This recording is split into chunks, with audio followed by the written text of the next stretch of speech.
You are so incredibly clumsy. Watch where you are going. Ah! Clumsy, huh? I want to talk about something, and it has to do with the subject of griefing, or trolling, or Schadenfreunden, or in some cases, it may be labeled as ADHD humor for whatever reason I don't seem to understand. And I don't want people to explain it to me either, because what I see is some individuals torturing other individuals for their own pleasure. And since they were not disciplined when they were younger for such behaviors, they just keep doing it in their adult lives, and they think it's okay, and then they rise to a position of importance or responsibility, and they continue about this behavior, seeking revenge against their childhood and their adolescent nemesis,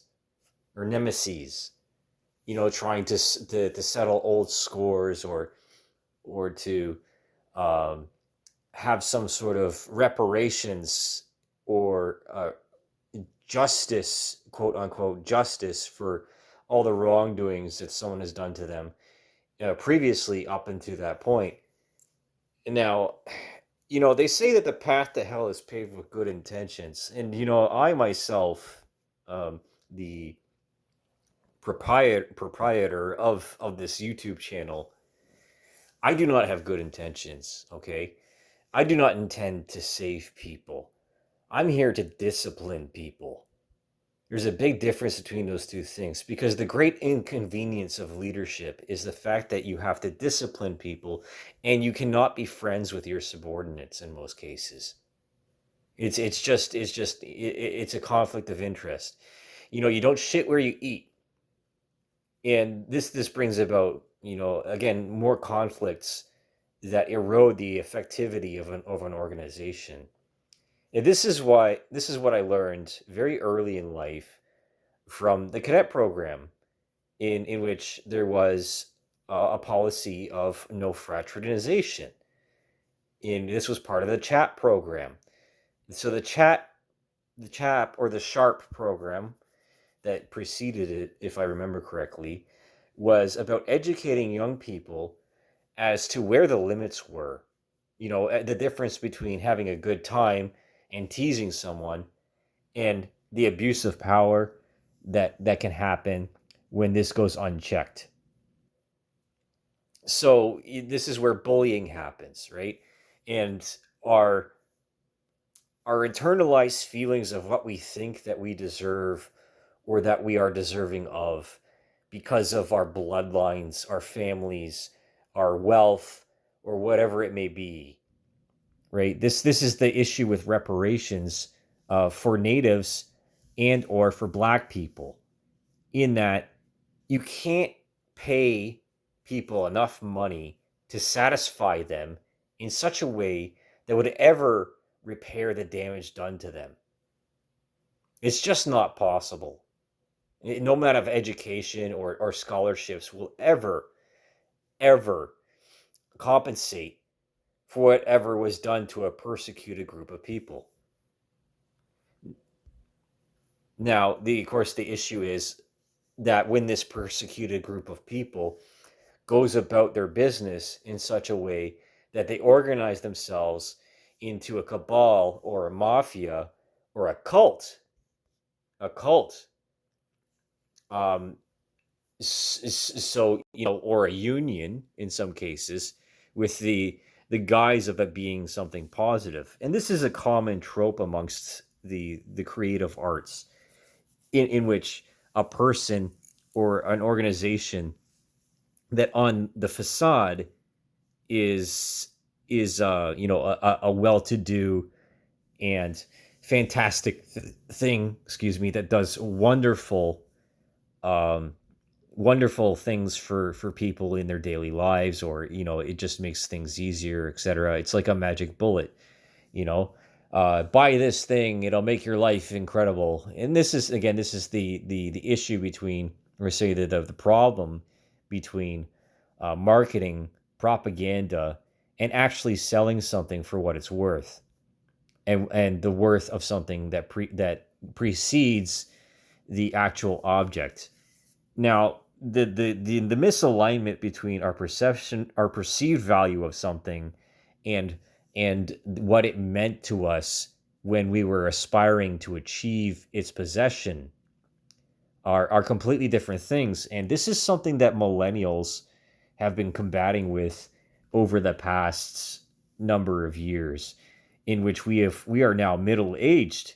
You know, I was born in 1986, so that makes me 40 years old. I should have kids, a wife. Actually, I should be thrice divorced by now, with like 5 different baby mamas, with the way that things are going. You know, that's just the statistics, because there's no way in hell that, you know, a woman in the modern era would ever commit to a single man. Thanks, feminism. Great job. Anyways, so again, this has to do with the ego and our possessions of things and what we think we're entitled to. But in reality, we're not entitled to anything. If the society was in different circumstance of a different standard of living, say we all lived in a uh, post Berlin Wall or post Soviet bloc country, say we all lived in Bulgaria, okay? Do you think Bulgarians have the same problems? Yes, they probably do, but not to the same scale or to the same magnitude that we do, because we have this post scarcity reality within our lives, in which we are exposed to so much wealth and to so much excellence, that this is what happens, that even the lowest class, the lowest earners of us, are acting like rich people or like celebrities just because the opportunity is there. But the majority of individuals are not worth listening to. They're just not worth listening to. Right? So the old saying goes that, don't argue with fools, right?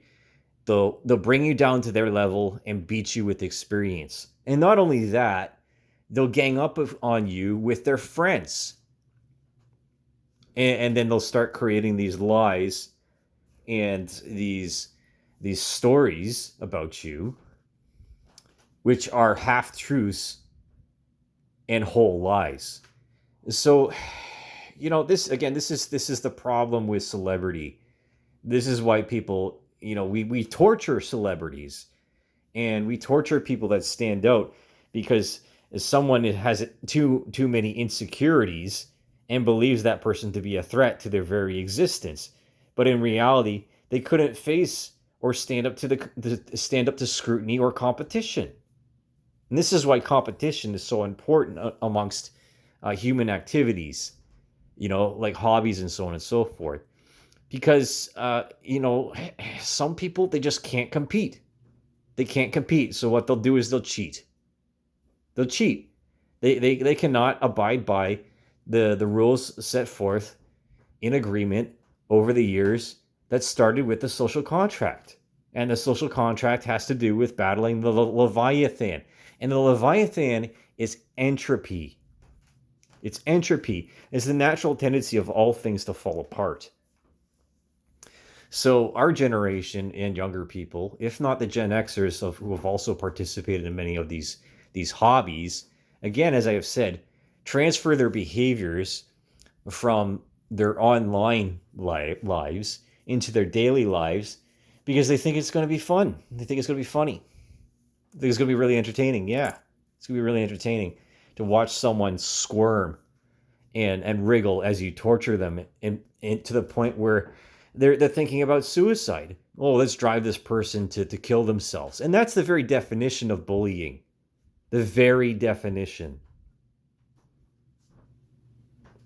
Now, it's even worse when grown adults who refuse to grow up and refuse to understand or to acknowledge our responsibility as individuals to the next generation, in that they don't believe that humanity should persist at all, because they're extremists. They're human extinction league participants. So they think it's funny. They think it's funny. They think that the first world is the origin of all of humanity's problems. But this is a false assumption at best. It's just terrible. Terrible. Why would you even think like that? Why? I got to ask you, why? Right? And I want you to think about that instead of answering it for me. Because I already know the answer. I already do. I've had nothing but time over the years. And there's nothing more dangerous than someone that has time on their hands. Idle hands are the devil's playground. Isn't that correct? Isn't that the phrase? So, someone thinks that, all right, so they're known to be the prankster or the entertainer, and then they won't leave the spotlight. They won't leave the spotlight. They hog the spotlight because they believe that if they leave the spotlight, then they'll lose any relevancy or meaning to other people. You can't be police chief forever. You can't be the mayor forever either. You can't be the superintendent of a prison forever. Eventually, it'll wear you down in ways that you didn't know. Because what happened? What happened during COVID? How many people were wiped out? And a lot of those individuals, how many other people were pushed out of their positions because they refused to take the vaccine? And look how it all turned out. But some people would make the false assumption where it's like, oh, because all these people took the vaccine, that's why everything succeeded. But there's no proof of that. That's an illusory conclusion, and I'm only using it as an example because it's something that everybody understands. Not trying to, start some sort of conspiracy bullshit that'll get me banned from YouTube. See the anonymity, the mask of anonymity. And this also has to do with the narcissistic mask. Because people have egos. They have egos, they have super egos, and they have the id. But so few of them have this understanding of what that actually means. And if you ever get to experience ego death, then you become an adult. You'll become an actualized person. So all of these prejudices and these like idiosyncratic dominance hierarchies, if I dare say, that are competing for each other and are attempting through the reasoning of fools, to establish themselves as better or more superior than the other. And this is nothing new. This has been going on for like the majority of human history, right? And thus the history of propaganda, right? Because the propaganda is the idealized version of something in the positive sense. Or in the negative sense, the demonization.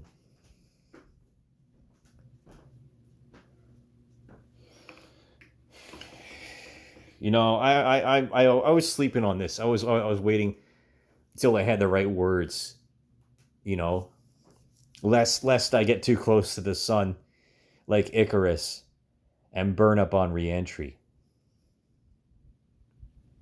Like, this is serious stuff. I can foresee in the future where griefing or trolling or torturing people not only, like, this is the framework already exists as it is right now within the criminal code here in Canada, that it could be applied to, again, everyday legislation. Because some individuals just don't seem to know when to stop. And then when they're caught red-handed, they start acting like children, as if that's going to, defend them from their guilt. Oh, we were just playing with them. We were just playing with them. We're just playing with them. It was an initiation. There was some hazing. You didn't know that? Oh, you weren't in on it. You weren't in on it, were you? But he was guilty. But he was guilty. So we took justice into our own hands because we are the law. We are the law. The law does not exist. Legislation does not exist to service one group of individuals over another, at least not within a civilized democracy. And if we don't rein this in, it'll just keep happening. And the next victim won't be as strong as I was.